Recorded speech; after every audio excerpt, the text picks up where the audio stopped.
Zotto, Ma io che è imprenditore anche lei tra l'altro, no? No, sono commercialista. Commercialista, scusi. Va bene. Sì. Insegnante, molto part-time, perché come dico sempre ho 6 ore di cattedra, lo faccio perché per invecchiare bene, sto in mezzo ai ragazzi, sto bene.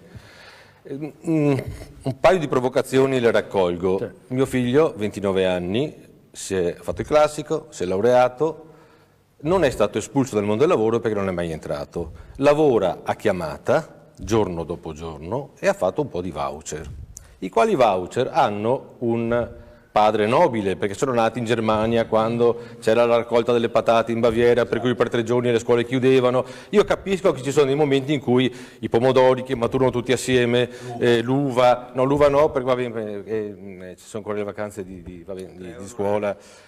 Ci può anche stare, ci può stare che io, anziché lavorare in nero, lavori a 7,50 € cos'è allora? Alla giornata. Però voglio dire, non può essere sistema il voucher. Allora, funziona dove il paese è serio, come in Germania, non funziona dove il paese è malato e marcio, come in Italia. Perché col voucher qualcuno si è arricchito, col voucher si tiene sotto scacco un'intera generazione di ragazzi.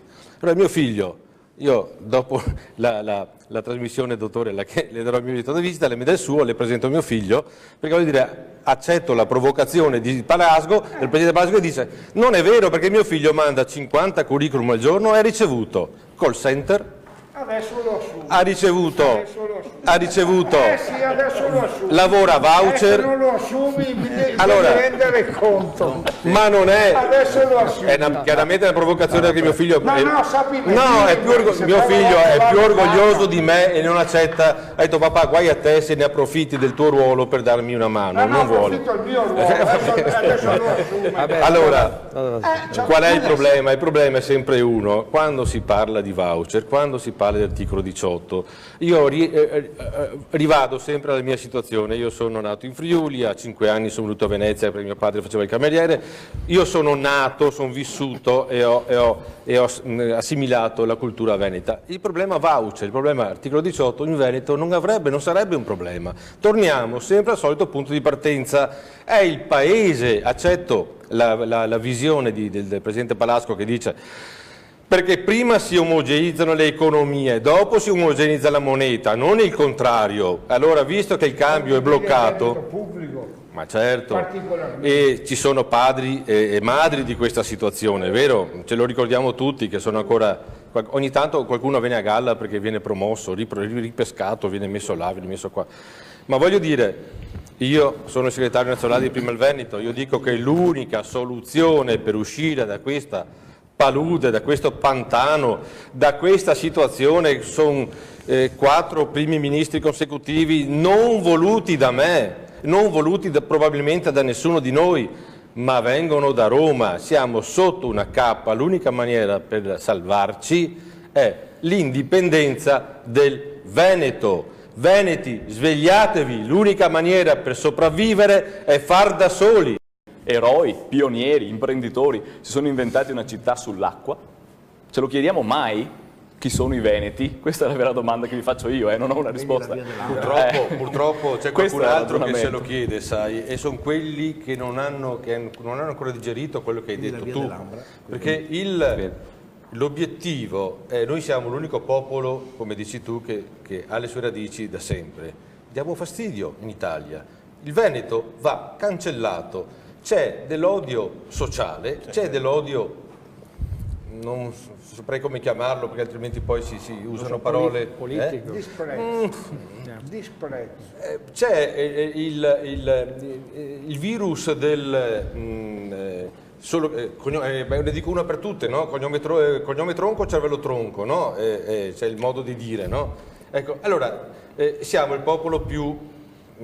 ricordo, i romani sterminavano un popolo e ne salvavano uno. L'uno salvato parlava bene dei romani e male dei suoi. È successo con gli Etruschi, no? Tutto uno è successo. Allora voglio dire, il Veneto dà fastidio perché è ancora, siamo la regione dove si parla più la lingua madre di tutte le altre regioni italiane. E anche l'inglese. E anche l'inglese e le lingue straniere, è questo il Certo, ragionamento. certo. Cioè, Allora, essere noi- veneti quello che volevo non dire, significa il Veneto chiudere. il Veneto è pronto da almeno 20 anni a far da solo, perché ha gli imprenditori che sono capaci di girare il mondo, perché non ha la cultura della burocrazia autoreferenziale che serve soltanto a ostacolare, perché se io ostacolo i veneti li concentro sull'ostacolo e non li distolgo dall'obiettivo di far da soli. Non è non essere capaci, è una volontà politica questa. Si vuole punire il Veneto. Perché lo si vuole punire? Perché è una regione virtuosa, perché... Ricca. Prego? Ricca. No, ma non è ricca perché Ricca di testa. non è ricca perché ci cade la manna dal cielo, è ricca perché mio nonno si è fatto un mazzo così in Francia a fare il muratore, mio padre si è fatto un mazzo così a Venezia facendo il cameriere e io mi sto facendo un mazzo così perché purtroppo sono nato, vivo un periodo in cui io mi sono laureato e c'era lo spettro di scelte. Adesso non c'è più, adesso si galleggia tutti, me compreso, perché io sì faccio il commercialista, per carità, bel mestiere se i clienti pagassero. Io devo lavorare per etica e poi gli studi di settore mi puniscono perché io ho 100 clienti Ma anche e se gli non studi di dichiaro i settore- redditi. Ma siccome io dichiaro da professionista per cassa, io dichiaro i soldi che vedo, non il lavoro Sì, che ho ma fatto. tu che fai il professionista che hai parlato di studi di settore, Certo. se tu vai a vedere chi ha inventato gli studi di settore, È un se tu Veneto, no, è un Veneto, no, sì, è- no, sì, Brunello di Vicenza. Lascia stare, non ha né paternità né maternità. Se vai a vedere, sono partiti prima con una semplice lettera dell'Agenzia delle Entrate, Certo. poi sono arrivati.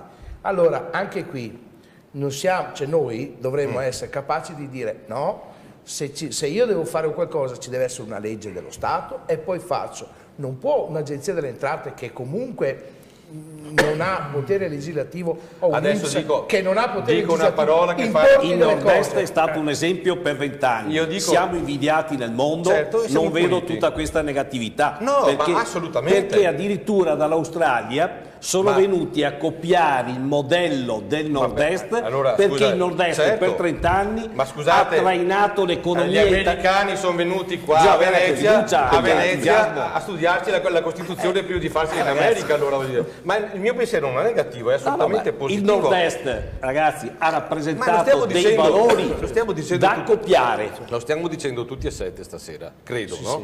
Allora, soltanto che siccome siamo talmente bravi, talmente ricchi perché lavoriamo, Ma ricchi non purtroppo abbiamo fatto un errore di fondo, abbiamo Ricchi. delegato per lavorare, abbiamo delegato la cultura e la politica a terzi. Perché ricordo sempre che i collegi elettorali non sono uguali in tutta Italia.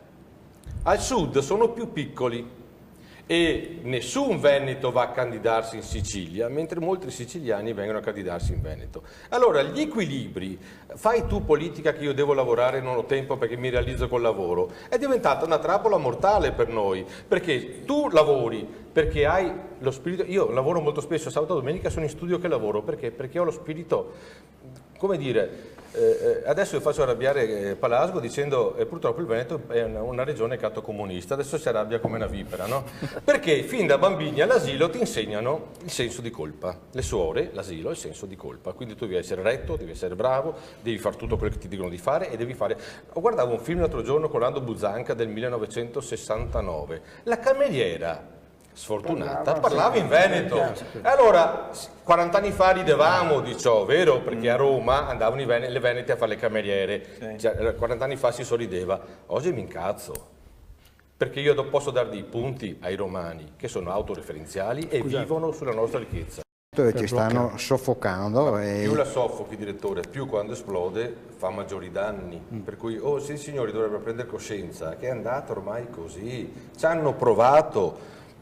Il Veneto sarà indipendente quanto prima, come diceva il nostro consigliere ex presidente Furlanetto, non si tratta di se, si tratta di quando, perché è un problema socio-economico, non politico. E a pignata scoppia a un certo punto, quando non ce la fai più, L'ira dei miti, io ai ragazzi dico sempre, se prendo un bicchiere a scuola e lo butto per terra, faccio 4 pezzi se è di vetro. Se è di cristallo lo butto per terra non succede niente. Alla 30ª volta che lo butto per terra si spacca in 1000 frantumi, perché è cristallo. E l'ira dei miti sarà questo, quando non ne potremo più, non ne potremo più.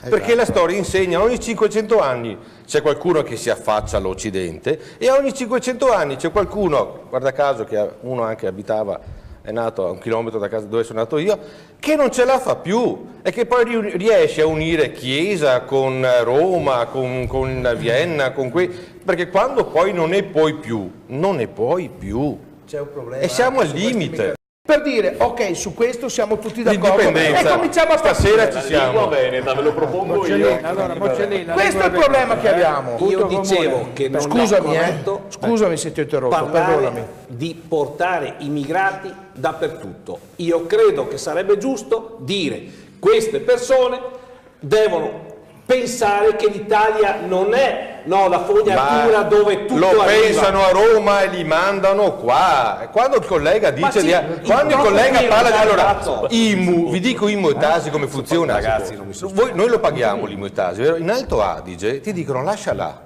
Se serve, facciamo i conti, se serve a novembre ti dico quanto mi serve.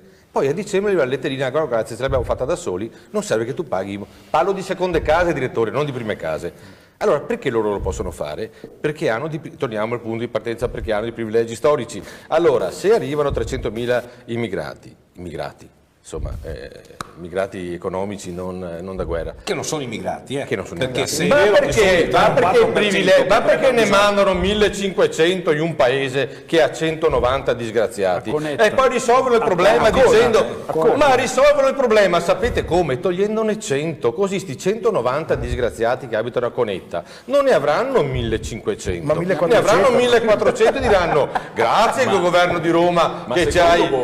grazie. Roma dove decidono di farla è chiaro che non si fa, punto, perché se anche si fa, viene deciso in Veneto, se non arrivi finanziamenti Non mi sono da Roma, spiegato. non si fa. Ho detto che un grande paese non è... Ho detto che un grande paese non deve avere il problema di fare 100 km in un'economia che non funziona. siamo un grande paese. Il direttore ha anche fatto una domanda prima, un attimo Non fa. sono un grande Ha paese. fatto una domanda e ha detto cosa chiede l'impresa, cosa chiede l'imprenditore, cosa chiede l'organizzazione economica italiana. Io do una risposta semplice: meno burocrazia, perché il problema della burocrazia toglie tempi per mettere in moto delle attività, toglie a volte la possibilità di fare delle attività, toglie a volte la possibilità di esprimere quei valori che noi abbiamo, che sono valori di impresa, di creatività e di volontà a fare, espressa la volontà a fare con quello che esportiamo. Perché con la spesa pubblica che abbiamo, se le imprese non avessero i valori che hanno, saremmo peggio della Grecia. Allora, al direttore io risponderei: cosa chiede l'impresa, l'organizzazione, gli imprenditori? Meno burocrazia, velocità nel poter fare. C'era un SMS che diceva evadiamo ragazzi, le tasse perché la io pressione come fiscale 100 chilometri di è strada. del 70%. No? Ieri è stato detto è calata dal 41 al 48. Cioè, Allora direttore, non è riavvolgiamo che è un altro, cambiato torniamo alle 9:15 e diciamo perché c'è questa situazione, perché il Veneto va punito. Perché la Pedemontana, Ma se sì, anche ma è poi vero, la adesso se anche dato dovesse questo- licenziare Zaia, ma alle spalle il finanziamento da dove viene da Roma e Roma non vuole. Del Rio è venuto su, non vuole. non si fa. E del Rio non è nato in Veneto. Ma se l'Expo finanziato da Roma che ha fatto fallire delle ditte E poi in cosa Friuli, gli è dato il direttore, il responsabile di Expo? Aspetta, scusa, che ha fatto fallire delle ditte in Friuli, sono fallite certo. perché non sono state pagate, non solo in Friuli, anche ditte venete sono fallite perché non sono state pagate. Colui che doveva essere il grande manager è diventato sindaco di Milano. Appunto, quindi è stato premiato da una certa situazione. Prima stasera non è emersa negatività, ma è emersa tutta la positività dei veneti. Primo. Secondo, uno Stato dovrebbe avere come primo obiettivo la piena occupazione. Terzo, se le mode nascono sempre in America, sono contento perché Trump ha detto vai alla Ford, vai a fare le auto in Messico, ti costano meno, quando le porti qua mi paghi tanto. E siccome le mode nascono sempre là, io mi aspetto che adesso finisca sta gran maialata della delocalizzazione, perché è lo sfruttamento dei più poveri. Bravo. E quindi mi auguro che passi questa moda, mi auguro che come è caduto Napoleone cada anche questa Europa, come dite voi tutti, non l'Europa, questa Europa, e mi auguro che il Veneto sia uno Stato indipendente all'interno di un'Europa libera, o Stato libero in Europa libera.